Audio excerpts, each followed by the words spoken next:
जय हिंद प्यारे बच्चों, मैं अंकुश तोमर आपका वाईफाई एग्ज़ाम में स्वागत करता हूं। आपकी ये लूसेंट फिजिक्स की कंसेप्चुअल क्वेश्चंस की क्लास है, जिसमें हम सभी कंसेप्चुअल क्वेश्चंस को करने वाले हैं। लगभग आधे से ज़्यादा बुक कंप्लीट हो चुकी हैं और आज हमारा चैप्टर नंबर 43 और चैप्टर नंबर 44 लूसेंट्स के हम करेंगे कंसेप्चुअल क्वेश्चन के। 43 जो है जिसमें पदार्थों के चुंबकीय गुण हैं और अर्थ मैग्नेट है, और चैप्टर नंबर 44 है हमारा विद्युत चुंबकीय प्रेरण, इलेक्ट्रोमैग्नेटिक इंडक्शन। इनके क्वेश्चंस को हम करते हैं। जो चैनल पे नए हैं, चैनल को सब्सक्राइब कर दे, बेल आइकन प्रेस कर दे, ताकि हमारे आने वाली हर वीडियो का नोटिफिकेशन आपको मिलता रहे। तो आपके क्वेश्चंस स्टार्ट करते हैं। देखिए, पहला क्वेश्चन आपका, चुंबकन की एसआई यूनिट। चुंबकन क्या होता है? मैग्नेटाइजेशन होता है। I = M/V। ये क्या है हमारा? M क्या है? चुंबकीय द्विध्रुव आघूर्ण, ठीक है। और V क्या है? वॉल्यूम है, ठीक है भाई। V क्या हमारा? वॉल्यूम है। अब चुंबकीय आघूर्ण की हमने यूनिट पढ़ी थी एम्पियर मीटर स्क्वायर, और इसके हमारी मीटर क्यूब वॉल्यूम की, तो 2 पावर कट गई, तो यूनिट आ गई हमारी एम्पियर पर मीटर। तो ऑप्शन आ गया हमारा फर्स्ट का डी। नेक्स्ट क्वेश्चन पे चलते हैं भाई। नेक्स्ट क्वेश्चन है, प्रबल चुंबक बनाने के लिए कौन सी वस्तु अधिक उपयुक्त होती है? देखो, प्रबल चुंबक बनाने के लिए प्रबल चुंबक क्या होगी? जो आसानी से मैग्नेटाइज हो जाए, ठीक है, आसानी से मैग्नेटाइज हो जाए, तो प्रबल चुंबकीय क्षेत्र वही बनेगी हमारी। तो आसानी से मैग्नेटाइज होने वाला कौन है? हमारा नर्म लोहा, सॉफ्ट आयरन कोर की जो रोड होगी या मेटल जो होगा, सॉफ्ट आयरन कोर की जो धातु होगी, वो जल्दी मैग्नेटाइज होगी। और मैग्नेटाइजेशन अगर हो सकता है, वो किस में हो सकता है? वो हो सकता है हमारा सॉफ्ट आयरन में। तो सेकंड का ऑप्शन आ जाएगा भाई हमारा बी। नेक्स्ट क्वेश्चन देखिए, ये कहता है, निम्न में से किस वस्तु की चुंबकीय प्रवृत्ति यानी कि मैग्नेटिक ससेप्टिबिलिटी काई एम 1 से कम और नेगेटिव। देखो भाई, ससेप्टिबिलिटी जो होती है ना, 1 से कम होगी और नेगेटिव होगी। ये होती है हमारी डाईमैग्नेटिज्म। किसकी होती है? डाईमैग्नेटिक की, प्रतिचुंबकीय पदार्थ की। मैं आपको सारे बता देता हूँ। ये किसकी होती है? प्रतिचुंबकीय, डाईमैग्नेटिज्म। और जो हमारा ससेप्टिबिलिटी काई एम ग्रेटर देन 1 होती है और पॉजिटिव होती है। पॉजिटिव होती है, वो होती है अनुचुंबकीय। वो क्या होता है भाई? हमारा अनुचुंबकीय पदार्थ। वो होता है भाई हमारा अनुचुंबकीय पदार्थ। इन्हें बोलते हैं पैरामैग्नेटिक।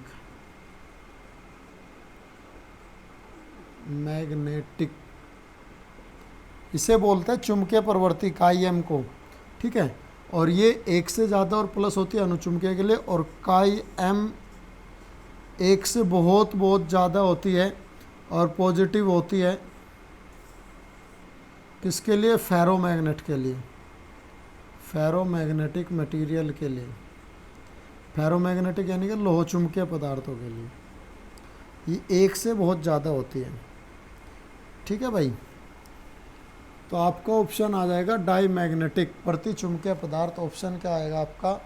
डाईमैग्नेटिक जो है ये है हमारा सी। थर्ड का ऑप्शन आ गया सी। क्वेश्चन नंबर 4 है, लोहे का परमाणु कैसा है?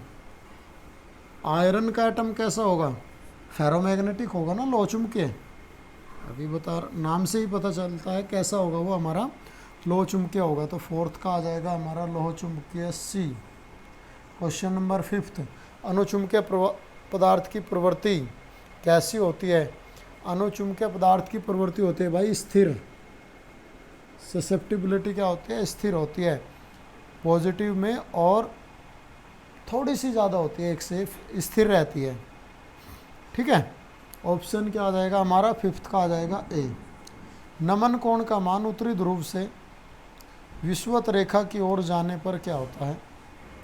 भाई एंगल ऑफ डिप की बात की है इसने, नमन कोण, एंगल ऑफ डिप। मैं आपको बता दूं, एंगल ऑफ डिप जो होता है ना, नमन कोण या नति कोण, नमन कोण या नति कोण,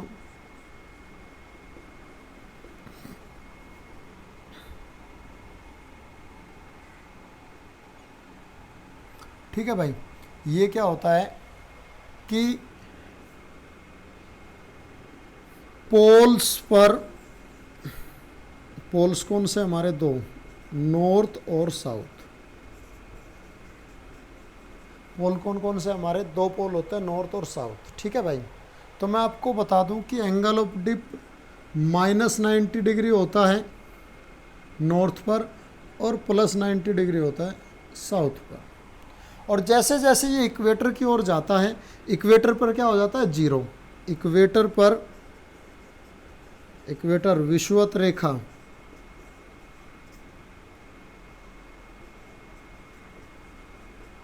पर क्या होता है, 0 डिग्री। तो क्या होगा, ये क्या होता है, घटता जाता है हमारा, जैसे पोल से, ध्रुवों से क्या करता है, ध्रुवों से किसकी ओर जाएगा, पोल की ओर जाएगा, तो क्या होगा भाई, एंगल ऑफ डिप कम हो जाएगा। एंगल ऑफ डिप क्या होता है, घटता है। तो 6 का ऑप्शन आ जाएगा आपका सी। क्वेश्चन नंबर 7 देखिए। क्वेश्चन नंबर 7 में पूछता है निकेल क्या है, लोह चुंबकीय पदार्थ है। ऑप्शन आ गया सी, लोह चुंबकीय मतलब फेरोमैग्नेटिक है निकेल।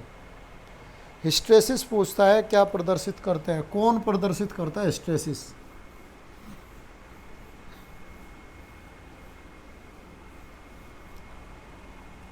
हिस्ट्रेसिस मतलब सैथिल्य।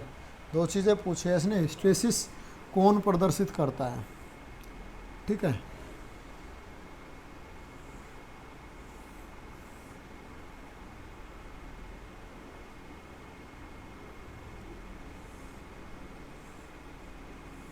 ये हिस्ट्रेसिस कर्व होता है हमारा,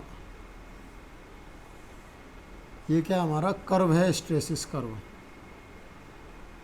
अब ये जो हिस्ट्रेसिस कर्व शो करता है ना, ये शो करता है लोह चुंबकीय पदार्थ, फेरोमैग्नेटिक। अब इसमें देखो, जैसे जैसे हम मैग्नेटिक फील्ड को बढ़ाएंगे, मैग्नेटाइजेशन बढ़ता जाएगा। ये H है और ये I है। ठीक है, मैग्नेटिक फील्ड को बढ़ाएंगे, मैग्नेटाइजेशन बढ़ता जाएगा। मैग्नेटिक फील्ड हटाने पर पदार्थ में कुछ मैग्नेटाइजेशन रह जाता है, मैग्नेटाइजेशन रह जाता है। तो ये किस में रहेगा, मैग्नेटाइजेशन हटाने के बाद भी ये रहता है हमारा फेरोमैग्नेटिक में। किस में रहता है भाई, फेरोमैग्नेटिक में रहता है। और आपका ऑप्शन आ जाएगा फेरोमैग्नेटिक कौन सा है, लोह चुंबकीय है हमारा 8th का सी। क्वेश्चन नंबर 9 देखिए भाई। क्वेश्चन नंबर 9 है कि चुंबकीय नमन कोण का मान 0 कहाँ होता है। देखो, मैग्नेटिक एंगल ऑफ डिप का मान कहाँ होगा, 0 इक्वेटर पर होगा। और इक्वेटर को हम क्या बोलते हैं, निरक्ष। अभी तो बताया था मैंने कहाँ होता है, 0 इक्वेटर पर होगा, यानी कि निरक्ष पर होगा। और आपका ऑप्शन आ जाएगा ए, ऑप्शन आ जाएगा ए। क्वेश्चन नंबर 10 देख लीजिए। इस चैप्टर का लास्ट क्वेश्चन है कि पृथ्वी के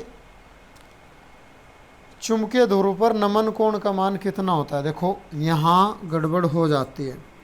पृथ्वी के चुंबकीय ध्रुव पर 2 ध्रुव होते हैं, नॉर्थ और साउथ। दोनों पर लेके चलेंगे अंग, क्योंकि इसने किसी एक पर नहीं कहा। उत्तरी ध्रुव या दक्षिण ध्रुव पे कहता है तो कितना आता है, 90 डिग्री।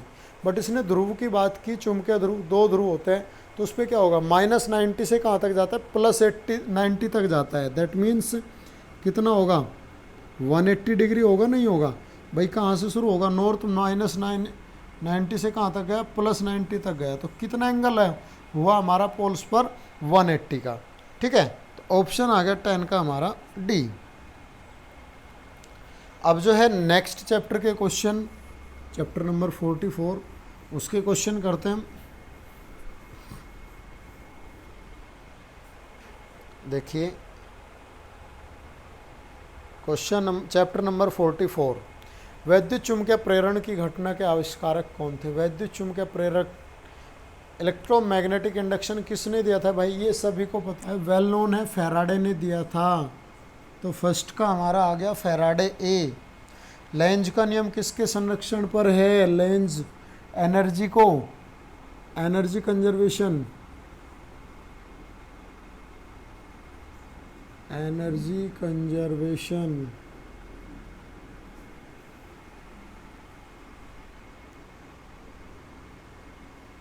ऊर्जा संरक्षण पर। और ऊर्जा संरक्षण का ऑप्शन क्या है हमारा? ऊर्जा संरक्षण का जो ऑप्शन है ये है हमारा सी, एनर्जी कंजर्वेशन पर। ठीक है। डायनमो का कार्य सिद्धांत, डायनमो का वर्किंग प्रिंसिपल। डायनमो क्या होता है भाई? डायनमो मैकेनिकल एनर्जी को इलेक्ट्रिकल एनर्जी में बदलता है, यांत्रिक ऊर्जा को विद्युत ऊर्जा में बदलता है। और ये किसके बेस पर करता है? इलेक्ट्रोमैग्नेटिक इंडक्शन के, विद्युत चुम्बकीय प्रेरण के, इलेक्ट्रोमैग्नेटिक इंडक्शन। और आपका ऑप्शन आ जाएगा बी। क्वेश्चन नंबर 4, स्वप्रेरण सेल्फ इंडक्शन की एसआई यूनिट, सेल्फ हो या म्यूचुअल हो, दोनों की हेनरी होती है भाई। ऑप्शन आ जाएगा आपका डी। एल अपॉन आर की डायमेंशन पूछता है, क्या होगी? बड़ा इंपॉर्टेंट है, डायमेंशन में भी आता है। देखो एल क्या होता है हमारा? एल होता है minus E upon D I into D T, जबकि आर होता है वी अपॉन आई। इन दोनों की डायमेंशन हमें निकालनी है। ई की यूनिट वोल्ट, वी की यूनिट वोल्ट कैंसिल, आई की एम्पियर, आई के एम्पियर कैंसिल, बचता है क्या? टी, टाइम बचा। और टाइम की डायमेंशन क्या होगी? टी, यानी कि m0 l0 और t। तो डायमेंशन क्या आ गया हमारी? फिफ्थ का ऑप्शन आ गया हमारा बी। फिफ्थ का ऑप्शन क्या आ गया भाई हमारा? बी। क्वेश्चन नंबर चलते हैं भाई 6। ये कह रहा एक चुंबक और एक बंद चालक के निकट स्थित है। चुंबक जो है ना बंद चालक के निकट स्थित है। ये कहता है चालक में धारा उत्पन्न की जा सकती है कब? भाई फैराडे ने यही तो कहा था इलेक्ट्रोमैग्नेटिक इंडक्शन में कि मैग्नेट से इलेक्ट्रिसिटी बनाई जा सकती है। कैसे? कि भाई या तो मैग्नेट को या कॉइल को क्या करें? गति करा दे। यानी कि मैग्नेट और कॉइल के बीच रिलेटिव वेलोसिटी होनी ज़रूरी है। क्या है? रिलेटिव वेलोसिटी होनी ज़रूरी है, सापेक्ष गति। तो इसमें आपका ऑप्शन देख लीजिए, हाँ रिलेटिव मोशन का ऑप्शन है। चालक और चुंबक के बीच क्या हो? रिलेटिव मोशन हो। तो ऑप्शन क्या आ जाता है हमारा? ऑप्शन आ जाता है डी। नेक्स्ट क्वेश्चन पे चलते हैं।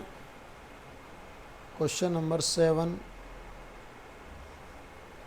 अन्योन्य प्रेरण म्यूचुअल इंडक्शन की यूनिट हेनरी। अभी बताया था सेल्फ हो या म्यूचुअल हो, दोनों की क्या होगी भाई? हेनरी होगी। और ऑप्शन आ गया आपका 7 का भी सी। ये कहता है यदि किसी कुंडली की लंबाई को अपरिवर्तित रखते हुए उसमें फेरों की संख्या 2 गुनी कर दी जाए तो स्वप्रेरण क्या हो जाएगा? फेरों की संख्या क्या कर दी जाए? 2 गुनी कर दी जाए, लंबाई को स्थिर रखते हुए। ठीक है। तो L इक्वल्स टू क्या होता है भाई हमारा? Mu R into mu naught. L equals to होता है हमारा mu R into mu naught pi n square R upon 2। ठीक है भाई, ये हमारा म्यूचुअल इंडक्टेंस होता है।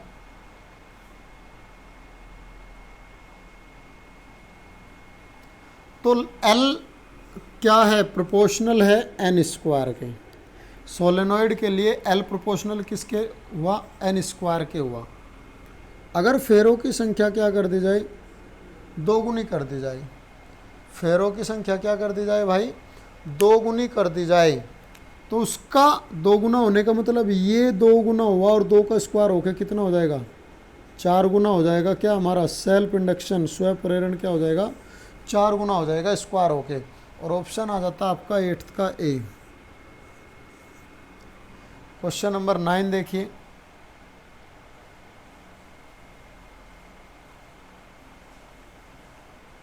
किसी कुंडली की स्वप्रेरकत्व की माप होती है स्वप्रेरकत्व है हमारा सेल्फ इंडक्शन, और सेल्फ इंडक्शन की मेजरमेंट पूछता है क्या होता है।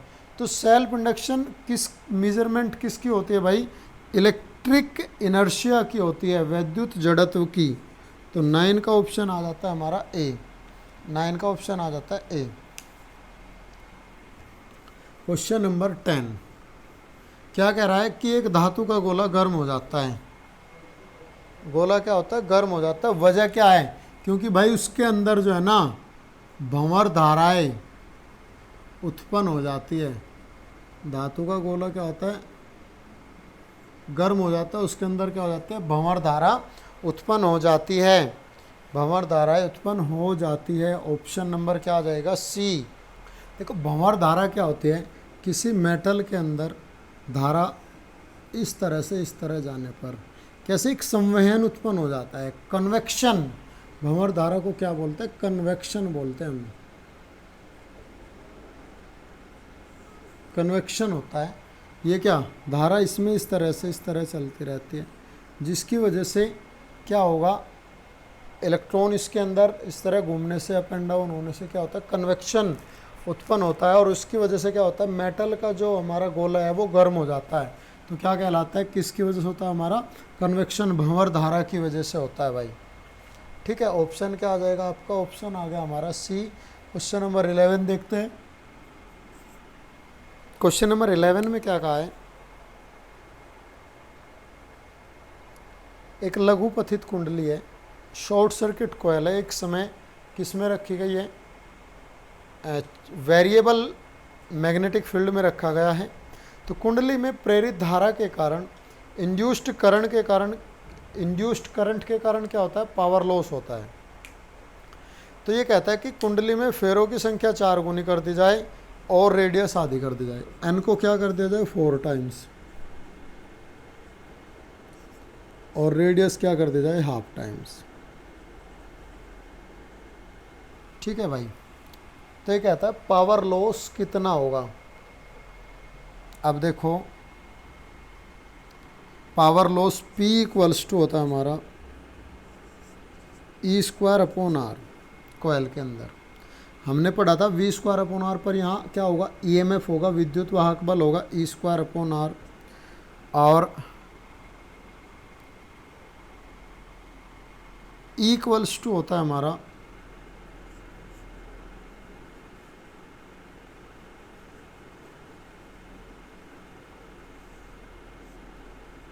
d∅B upon dt। E equals to क्या होता है हमारा, d∅B अपॉन dt, और ये हो गया हमारा 1 अपॉन R। अब ∅B की अगर मैं वैल्यू रखूँ, वो क्या होता है हमारा,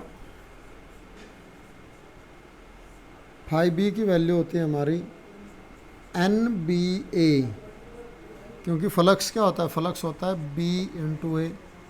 और अगर टर्म्स, नंबर ऑफ टर्न्स कितने n है, तो क्या हो जाएगा, NBA हो जाएगा।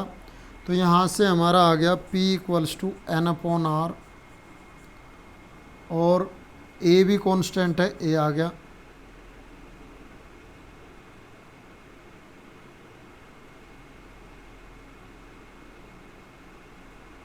और ये हो गया dB अपॉन dt। ये हुआ परिवर्ती चुंबकीय क्षेत्र। ये क्या हो गया, बदलने वाला चुंबकीय क्षेत्र हो गया ना। तो NAR, रेडियस के लिए क्या कर लेते हैं हम, NA को लिख लेते हैं πr² upon R into dt। एक गड़बड़ रह गई इसमें, स्क्वायर छूट गया भाई, स्क्वायर कर लेते हैं। देखो E का स्क्वायर है, तो इसका स्क्वायर होगा, इसका स्क्वायर होगा, यानी कि ये n², ये A², और ये d/d का ये स्क्वायर, और इसका स्क्वायर हो गया कितना हो जाएगा पाई स्क्वायर आर की पावर 4 और ये डी बाई डी टी का स्क्वायर। तो अब इसे मैं थोड़ा सा ऊपर करने की कोशिश करता हूँ। देखो थोड़ा सा खोलना पड़ा इसलिए क्वेश्चन ज़्यादा हो गया। तो पावर लॉस कह रहा है क्या होगी, एन को क्या कर दिया जाए 4 गुना कर दिया जाए, यानी कि 4n हो जाए। ये कहा ना इसने pi square as it is upon R square, sorry R resistor. Radius कितनी की 1/2। अरे भाई 4 गुना किया तो 4 का स्क्वायर कितना हो जाएगा 4 चौके 16 एन स्क्वायर, और रेडियस कितनी की 1/2 यानी कि 1/2 का हो गया 1/16 आर की पावर 4 और D by D T upon whole square. तो 16 से 16 कट गया, तो P अभी भी क्या है एज इट इज़ है जो पहले था हमारा। देखो भाई P अभी भी एज इट इज़ है जो पहले था, ये वाला और ये वाला। तो इसे हम P डैश लिख लेते हैं। तो क्या है एज इट इज़ है, सेम है, तो हम क्या कहेंगे अपरिवर्तित रहेगा। तो 11 का आ जाएगा हमारा B अपरिवर्तित रहेगा। नेक्स्ट क्वेश्चन पे चलते हैं। क्वेश्चन नंबर हमारा आ गया भाई 12।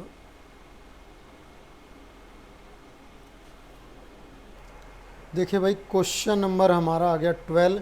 ये कह रहा है चुंबकीय फ्लक्स, अरे कल भी हुआ था ये क्वेश्चन, तो कल की क्लास में बता चुंबकीय फ्लक्स की डायमेंशन क्या होगी चुंबकीय फ्लक्स की, ml2t - 2a-1, ml2t - 2a-1। Option आ जाएगा आपका 12 का डी। कल भी आपको कराया था, ठीक है। क्वेश्चन नंबर आ गया हमारा 13। ये कह रहा है दो एक समान वर्तीय और समकक्ष चालक लूप, इस तरह से दो लूप है एक समान है, वर्तीय और एक्सिस, एक्सिस क्या है दोनों की एक ही है, धारा एक ही दिशा में बह रही है, दोनों में धारा मान लिया इसी तरह से फ्लो हो रही है करंट, एक दूसरे के निकट लाया जाए, इन दोनों को पास लाया जाए तो क्या होगा। जब इन दोनों को पास लाएंगे तो इनके अंदर क्या होगा, म्यूचुअल इंडक्टेंस के कारण, अन्योन प्रेरण के कारण भाई एक प्रेरित धारा उत्पन्न होगी, इंड्यूस्ड करंट जनरेट हो जाएगा म्यूचुअल इंडक्शन के कारण। और वो इंड्यूस्ड करंट कैसा होगा कि वो इनके पास आने का विरोध करेगा, इनके पास आने का विरोध करेगा। अब पास हम इन्हें लेके आ रहे, पास तो आ जाएंगे लेके, तो दूसरा चेंज कहाँ आएगा, जो इनके करंट है वो इनके करंट के फ्लो होने की अपोजिट डायरेक्शन में इंड्यूस्ड करंट होगा हमारा। इंड्यूस्ड करंट होगा किसके अनुसार, लेंज के अनुसार। डायरेक्शन क्या कैसे होती है हमारी इंड्यूस्ड करंट की, हमेशा अपोजिट डायरेक्शन होती है मेन करंट के। इंड्यूस्ड करंट की डायरेक्शन क्या होती है, हमेशा अपोजिट डायरेक्शन होती है मेन करंट के। तो इसलिए क्या होगा, जब मेन करंट के अपोजिट डायरेक्शन में होगा तो करंट क्या होगा, घटेगा। करंट क्या होगा, इनमें धारा क्या होगी, निकट लाया जाएगा तो प्रत्येक लूप में धारा घटेगी। इसलिए 13 का ऑप्शन क्या आ जाएगा, बी। क्वेश्चन नंबर 14 देखिए। क्वेश्चन नंबर 14 कहता है एक तांबे का छल्ला जो है एक कॉपर का छल्ला है, कॉयल है, इस तरह से क्षैतिज तल पर इस तरह से रखा हुआ है, ठीक है। ये इस तरह से कॉपर का छल्ला क्षैतिज तल पर रखा हुआ है, तो क्या होगा, उसकी अक्ष के अनुदिश, इसकी एक्सिस हुई ये, एक्सिस की डायरेक्शन में क्या, एक दंड चुंबक लंबाई के सहारे नीचे गिरता है, यानी कि बार मैग्नेट इस तरह से नीचे गिरती है। मान लिया ये एस और ये एन। तो कहता है कि इस चुंबक का एक्सेलेरेशन क्या होगा, जो नीचे गिरती है इसका एक्सेलेरेशन क्या होगा। तो देखो भाई अब क्या हो रहा है, इस कॉपर की जो रिंग है और हमारे मैग्नेट है इनके बीच क्या हो रहा है, रिलेटिव मोशन हो रहा है। अब रिलेटिव मोशन के कारण इसमें क्या होगा, करंट इंड्यूस होगा, और उस करंट इंड्यूस की डायरेक्शन कैसी होगी कि ये इसकी मोशन का अपोज करेगा, मोशन का अपोज करेगा। दैट मीन्स यहाँ क्या बनेगा, हमारा नॉर्थ पोल बनेगा, क्या बनेगा इसमें, नॉर्थ, और दूसरी तरफ क्या बनेगा, साउथ बनेगा, दूसरी तरफ क्या बनेगा, साउथ बनेगा। तो नॉर्थ क्या करेगा, इसकी डायरेक्शन को अपोज करेगा, अगर ये फ्री फॉल था, जी एक्सीलरेशन से गिरा था, तो नॉर्थ पोल के कारण क्या करेगा, ये इसे अपोज करेगा। किसने कहा, ये लेंज ने, लेंज के अकॉर्डिंग ये अपोज करेगा। तो जब अपोज करेगा, अगर ये जी से गिर रहा था तो जी से नहीं गिरेगा, क्या होगा, लेस देन जी से गिरेगा।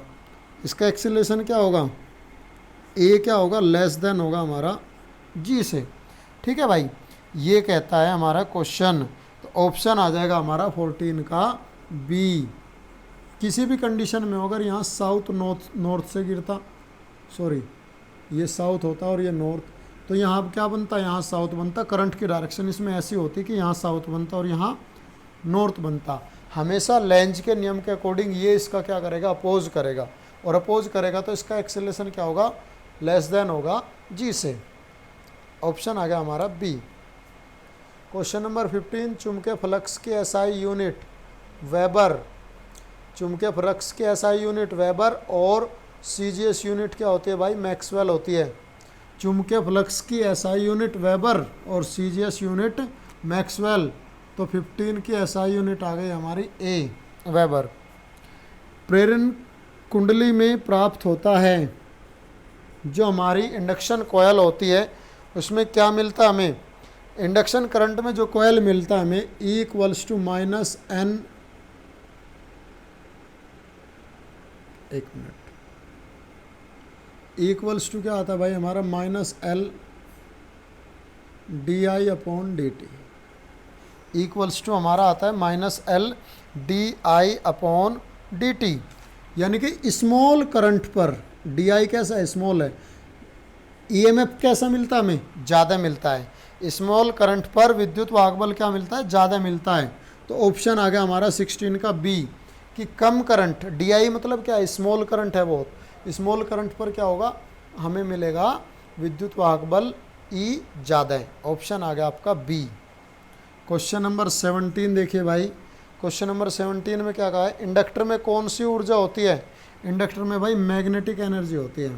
कौन सी एनर्जी होती है, मैग्नेटिक एनर्जी, चुंबकीय ऊर्जा।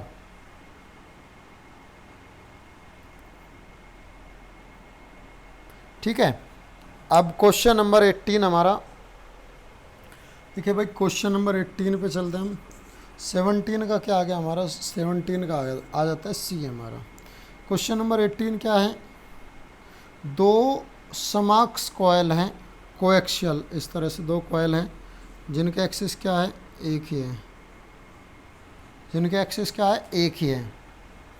दोनों के बीच की दूरी, ये डिस्टेंस क्या है, बढ़ जाए, डिस्टेंस बढ़ जाएगा तो करंट क्या होगा, करंट भी इनके बीच में बढ़ जाएगा। लेंज के नियम के अकॉर्डिंग, लेंस लॉ के अकॉर्डिंग जब इन्हें पास लाएंगे तो पास लाने पे म्यूचुअल इंडक्शन के कारण इनमें क्या होगा, म्यूचुअल इंडक्शन के कारण इनमें इंड्यूस्ड करंट होगा, प्रेरित धारा होगी जो धारा को कम कर देगी पास लाने पर। तो और दूर ले जाने पर क्या होगी, धारा बढ़ जाएगी। एक क्वेश्चन हमने पहला घटने वाला देखा था और इसमें क्या होगा, दूर ले जाने पर ये धारा बढ़ेगी। और 18 का ऑप्शन आ जाएगा भाई आपका सी। क्वेश्चन नंबर 19 और 20, ये दो क्वेश्चन लास्ट हैं। क्वेश्चन नंबर आ गया भाई आपका 19 और 20। लो जी, ये कह रहा है प्रेरकत्व की यूनिट क्या है, प्रेरकत्व की यूनिट क्या है, इंडक्टेंस की यूनिट क्या है, ये होती है हमारी वोल्ट पर एम्पियर सेकंड, वोल्ट सेकंड पर एम्पियर। ठीक है, तो ऑप्शन क्या आ गया, 19 का ऑप्शन आ गया हमारा ए, 19 का ऑप्शन आ गया हमारा ए। क्वेश्चन नंबर 20, मैग्नेटिक इंडक्शन की यूनिट क्या है, मैग्नेटिक इंडक्शन बी, चुंबकीय प्रेरण बी की यूनिट क्या होती है भाई, ये होते हैं हमारा बी इक्वल्स टू होता है F I L, that means Newton पर एम्पियर मीटर।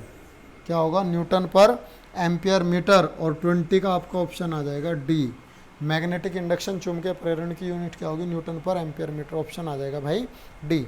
ठीक है, तो इस तरह हमारे दो चैप्टर, चैप्टर नंबर 43 और चैप्टर नंबर 44 कंप्लीट हो जाता है। ठीक है भाई, तो वीडियो अच्छी लगी हो तो लाइक ज़रूर करना, अपने दोस्तों के साथ शेयर करना, और भाई जो चैनल पे नए हैं सब्सक्राइब ज़रूर कर दें। ठीक है, आज के लिए बस इतना ही। थैंक यू वेरी मच और जय हिंद सभी को।